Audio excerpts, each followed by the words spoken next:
minnu sɔgɔlen don an na Mali kunnafoni net Mali kunnafoni show bɔlɔlɔ siraw fɛ ani Mali kunnafoni TV an b'a fɔ aw bɛɛ lajɛlen ni yatuma aw bisimila aw ka bi kunnafoniya wulu kɛnɛ kan.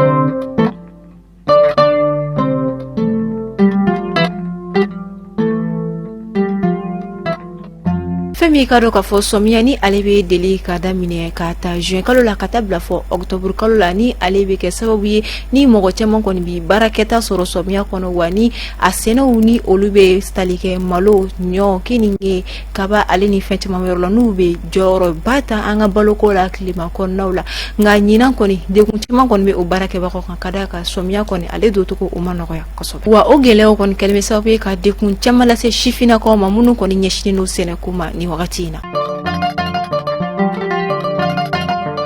N'an bɔra an bɛ kuma baloko kan an ka jamana ba Maliba ale kɔni ale danfaralen no ka bɔ farafina tile bolo la ka sababu kɛ sɔrɔ min bɛ se ka kɛ a la baloko binakun kan ani dugukolo kan ka d'a kan dugukolo hectare miliyɔn 40 o de kɔni bɛ ale bolo sɛnɛ bɛ se ka kɛ minnu na ni o bɔra yen nɔ a bɛ fɔ min ma ko capacité d'irrigation n'i taara an ka jamana Sahel yan fan fɛ o kɔni ale hectare 560 o kɔni de bɛ an ka jamana kɔnɔna la o kɔfɛ tile 300 san kɔnɔ tile bɛ bɔ an ka jamana kɔnɔna la wa o kɔfɛ sɔrɔ bunda caman bɛ an ka jamana kɔnɔ nka fɛn min ye n'i ye ni sɔrɔ ninnu bɛɛ ta k'a lajɛ o bɛɛ kɔni kɔfɛ baloko dɛsɛ kɛrɛnkɛrɛnnenya la an ka jamana denmisɛnninakaw fan fɛ o kɔni bɛ o la wa o kɔni o yɛlɛlen don kosɛbɛ farafina dugu caman ta kan o kɔni ye kabakoba ye ka d'a kan n'i y'a jateminɛ k'a lajɛ a yira k'a fɔ ko sɔrɔ bɛ an ka jamana la fɛn min ka dɔn k'a fɔ baganmara jɛgɛmɔ sɛnɛ ale ni sanuko olu kɔni fanfɛla la. Femi an ka jamana ministre so mina bɛ fɔ ale ma ko ministère de l'économie et des finances araba tɛmɛnen juillet kalo 26 sanba 2027 ale kɔni ye sariya kisɛ ye bayɛlɛma taara kɔni sigi sen kan walasa ka se ka sanba 2027 sɔrɔw kɔni sigi sen kan o kɔni bɛ a yira k'a fɔ ko an ka sɔrɔ ta la kɛmɛsara o kɛmɛsara 4 murumuru 75 o kɔni o bɛ fara an ka jamana recette olu kɔni kan ka sanga ni o déclaration ye o kɔni bɛ a yira k'a fɔ ko recette olu kɔni minnu yɛrɛ sɔrɔ fo sefa wari miliyari 260 ani 80 ani a kunkanfɛn o kɔni de la. N'an bɔra an bɛ taa lakana ko binako ka fɛn min ka dɔn k'a fɔ kɔnɔbugukaw fɛ yen nɔ kununko kari juillet kalo 30 sanba 2027 bingani wale kɔni taara kan kɔnɔbugukaw olu kɔni ma fɛn min ka dɔn k'a fɔ mɔgɔ 3 olu kɔni ni tora a la o wagati kelen na fana bingani wale kɔni taara ka ɲɛsin jenekaw ma o banbagaci tigilamɔgɔw fana fɛ wa mɔgɔ dɔw fana ni kɔni tora la o yɔrɔ kelen fana na an b'a fɔ ala ka lakana sabati hali bi an ka jamana kɔnɔ.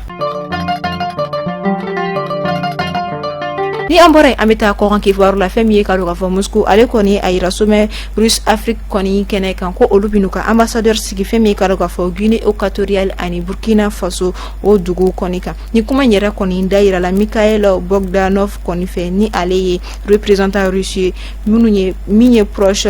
Orient de l'Afrique o kɔni ni ŋaniya in kɔni taara ko sabula ko n'i ye a ta k'a lajɛ ko fɛn min ye i ka dɔn k'a fɔ relation diplomatique min bɛ Russie ani Burkina Faso cɛ o kɔni o koɲɛw bɛ ɲɛnabɔ Russie ambassadeur min bɛ Côte d'Ivoire kaw fɛ yen nɔ n'i ye a ta k'a lajɛ Guinée Équatoriale fana o tɔw bɛ ɲɛnabɔ Russie ambassadeur min bɛ Cameroun kaw fɛ yen nɔ o de kama ko u bɛ n'u ka ambassadeur sigi ni jamana fila in kɔnɔ.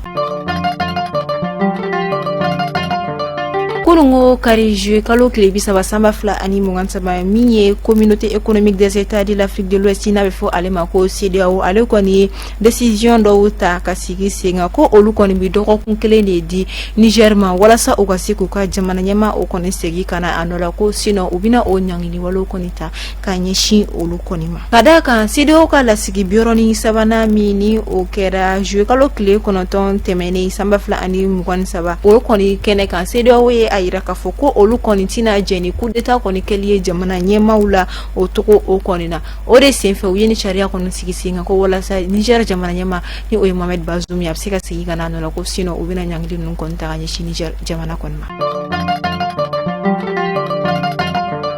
Ni ne bɛ dan sigi aw ka bi kunnafoni na ni aw minnu bɛ fɛ aw ka feerefɛnw ka lakodɔn aw ka baarayɔrɔw ka lakodɔn o ni aw ka cakɛdaw ka lakodɔn aw bɛ se ka aw sɔgɔ Mali kunnafoni service commercial la wa o kɔfɛ aw minnu bɛ jamana kɔkan ni jamana kɔnɔ la ni aw bɛ fɛ aw ka foli ka kɛ kunnafoniyaw laban na aw bɛ se ka weleli kɛ nɛgɛjurusira ni o ye 94 42 23 82 an b'a fɔ aw ni ce aw ka lamɛnliko ɲuman la aw k'an bɛ sini ni Ala ma basi kɛ ni aw la.